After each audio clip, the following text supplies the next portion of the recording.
So this is a kind of a wide-ranging issue, and I'm sorry I didn't get my notes in great order, so I might be jumping back and forth. But the goal here is just to open up a discussion on something that I think we haven't maybe spent enough time on. Let me just start by saying, as the 2018 elections approach, I think that possibly the biggest challenge we face is not one we always talk about. The challenge I'm talking about is bigger even than the almost 1/4 of 25% of working class people who are Trump supporters. Somebody needs to mute. You're coughing. Okay. A challenge that's even bigger than dealing with almost 1/4 of the working class people who are Trump supporters or Trump voters. I'm talking about a group that includes twice as many members of our working class, and these are the folks who choose not to vote. And I don't want to in any way discount the effect of voter suppression of the voters who are barred outright by, or kept from voting by voter ID schemes, or challenges at the polling place or closed polling places. Voter suppression is definitely real. But I think what I want to take a look at is what underlies that 50% non-participation. And I think that it's underlying a view toward collective action. Voting in our society is viewed as an individual act. And if you look at it that way, it's true no matter what anybody says. One vote hardly ever makes a difference. Very few elections are won by one vote. But that's the problem. The American working class doesn't see voting as a collective action. It doesn't see it as an effective way to influence people's lives. In fact, the common view of the whole political system is one which is irredeemably corrupt, and that nothing can be gained by participating. In fact, people I've challenged, why aren't you voting? They act like they feel like you're almost a sucker to vote. You're getting tricked into doing something that's not going to have any effect, because nothing changes no matter what you do. So leading to some narratives about the thing to do is throw out everybody who's in office and get in a whole new group of people, or a variation of that is calling for term limits. This could sound kind of radical. I know we might react that way when we hear it, but this cynical narrative pervades our culture, and even we hear a echo of that even on the left, where we hear people saying the same thing: throw out everyone. It's not worthwhile to participate because the two-party system is rigged and you can't get anything done. And even labeling progressive or middle or non-right-wing politicians as neoliberals or class collaborationists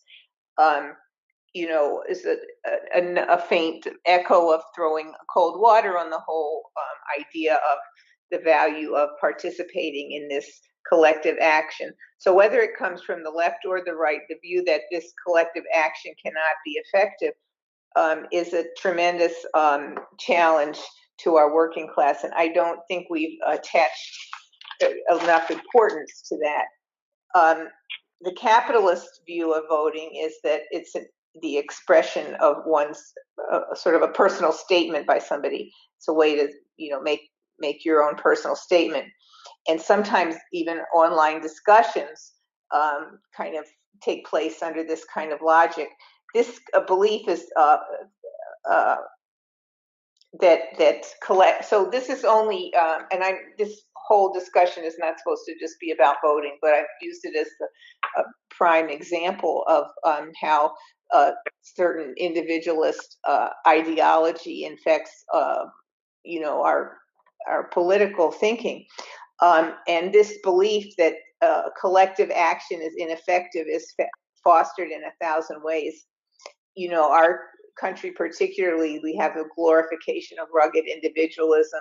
The idea, the magic of the market is, what makes things happen, what's responsible for progress.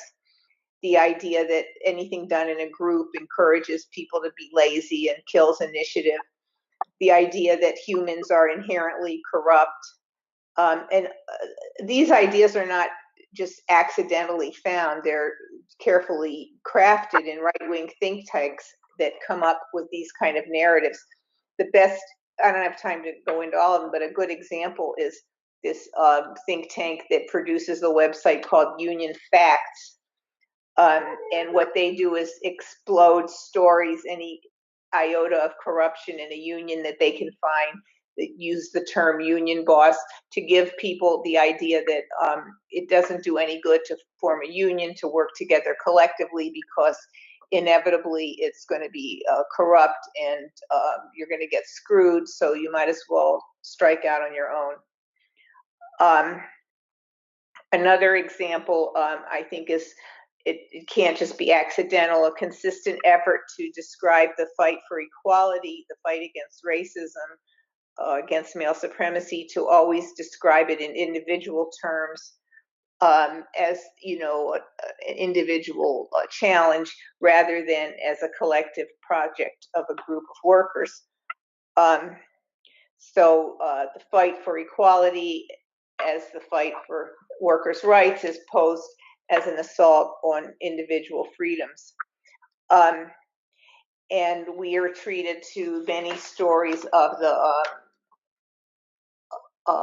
failure of collective action, whether it's what I just mentioned of the unions, or that Social Security is going bankrupt, or that you know, trying to undermine Obamacare, you know, the most mildest form of group health care, and at the same time, and also to point to challenges that socialist oriented countries have had as proof that people can't succeed by working together collectively.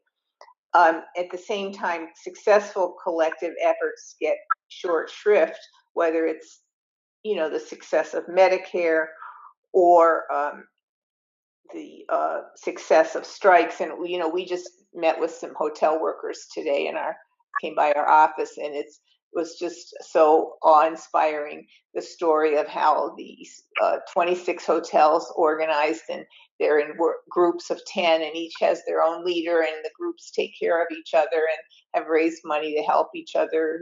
One person got their utilities shut off, they all pitched. Anyway, all the things, and how they run their own picket lines, and they're on the cusp of a really big victory against these multi-million-dollar operations.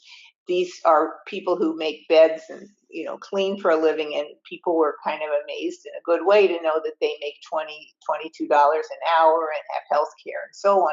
This is a success of their collective efforts. We rarely hear about that.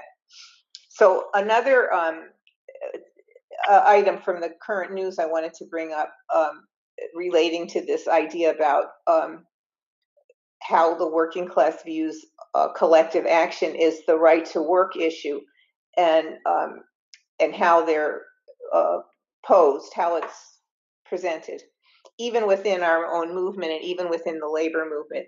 As we know, the right to work laws effectively outlaw collaboration by workers. They make it illegal. It's not enough to require that the majority of workers have to sign cards and vote in their workplace. But even after they do all that, right to work laws make it illegal for them to form an effective organization. It doesn't allow them to make their own rules in the place that, you know, where they're the majority and they do all the activities. They're not allowed to cooperate. But I think many well-meaning people in the labor movement and outside argue against right to work on the basis of attacking freeloaders. You know, if that, it's kind of another individual liberty kind of an argument. And I think that using that kind of an argument falls into the trap of undermining the importance of collective action.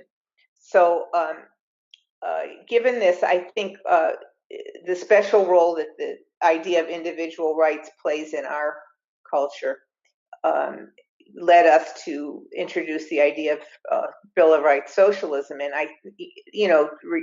repeating what some of those things are was free speech, freedom of the press, religion, and even privacy.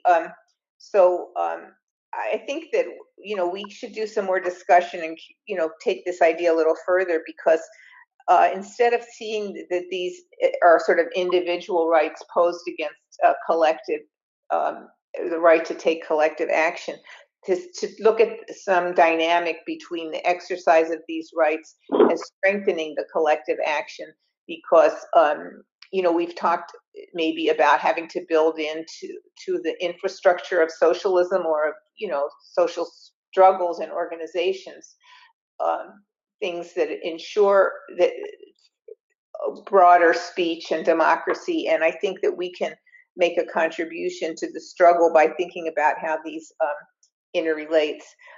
Some of the weaknesses of collective action in working class history maybe could be attributed to a lack of us having a structure that actually allows more democratic input. So allowance of what's been called individual rights is actually part of strengthening collective rights.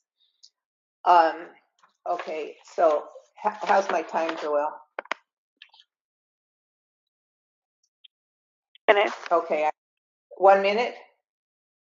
4 minutes. 4 minutes, okay, that's a little better. All right.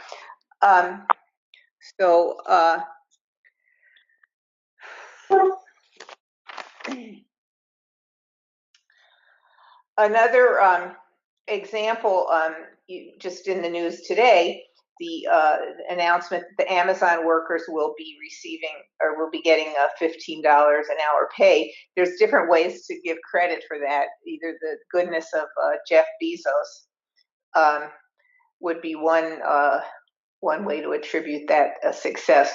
But I think that the enormous collective action on so many fronts by the labor movement, but individual workers, and political action, and so many different kinds, the religious community has really achieved that, but it's not portrayed. And I think it's important for us to show that. Somebody else gave credit to Bernie Sanders because he had raised the issue, and I think he certainly should be credited with raising the issue. But again, it's not one person who did it. I think the workers and as the leaders of the movement get the credit. Just to kind of bring this to a close, what's the role of communists? I think the fundamental ideological challenge in the United States is a lack of class consciousness. And what is class consciousness? Because almost every ideological issue comes back to that. We are an organization of the working class, and class consciousness means to change to seeing as an individual, to seeing things as a class, and understanding our position in society and in the economy, our position as a class, and understanding how we can be effective only as a class. That we have so many great examples I just mentioned. I meant to mention this enormous right to work victory in Missouri, which we really should study, included many Trump voters and the religious community, where they made a collective victory and effort to guarantee, because of their understanding of being effective collectively in changing the situation in the workplace. There's got to be some important lessons there. I think that the Me Too movement is also a case of collective action, because all of us know for however many years it is that women have complained and filed complaints and made whatever, and been not effective in changing the workplace conditions. But when a collective action of women joining together and simultaneously taking this on in many fronts, and working class women and support from other women, has definitely changed the balance of power. Not that it solved everything, but in the workplace. So I think we need to pay the things that communists say, even though we're small and we have a small circulation, when an idea rings true, then it's adopted and spread all over, and that's times 1,000 in the age of social media. I think we have to pay attention to get our narratives right, to really think about this issue of to prove the effectiveness of collective action, and to try to avoid the narratives that, while they might serve a small point in the short run, undermine class consciousness in the long run. And to take that just back to workers, when we think of the 90% of our country, which is working class, and the amazing power it could have if people, if we saw that this is a collective, voting as a collective tool, not that it is going to cause socialism, but that we can see immediately, but that we can see that we can both change, real conditions that people live and struggle under, and also change the balance of forces, and that it's not just something that not merely a tool of self-expression. So what do you think?